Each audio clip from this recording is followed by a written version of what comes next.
Այսօր ընդունվեց որպես բոլոր պատերազմներում նահատակների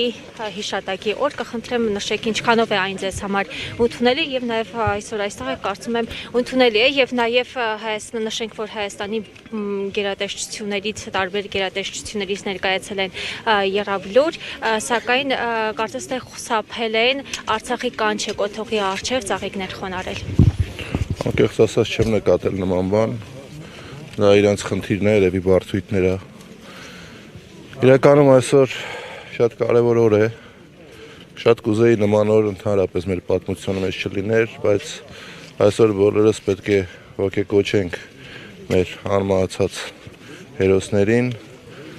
խոնարհվենք նրանց ծնողների, երեխաների,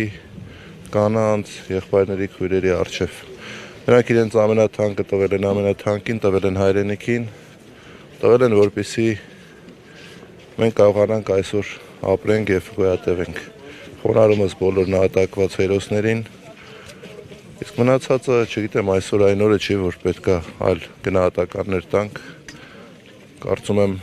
պետքա նենց անենք, որպեսզի եռաբլուրը ստեղ եւ առհասարակ մեր հանրապետությունում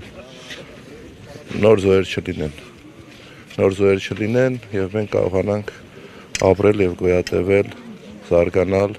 խաղաղ եւ անվտանգ հայրենիքում։ Շնորհակալություն։ Օրերս նաեւ պարոն Վանեցյան Դավոսում կայացած համաժողովի ժամանակ հանրապետության նախագահ շնորհակալություն հայտնեց Իլհամ Ալիևին, կխնդրեմ նշեք ձեր գնահատականը, ինչի համար շնորհակալություն հայտնել եռաբլուրի, հայրաթափված Արցախի զոհերի, ինչի համար, ձեզ համար, դուք ինչպես եք։ Դուք ձեր հարցի ձևակերպման մեջ արդեն ամեն ինչ ասեցիք։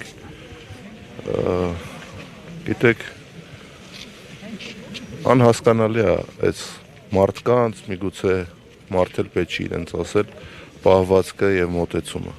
անկեղծ։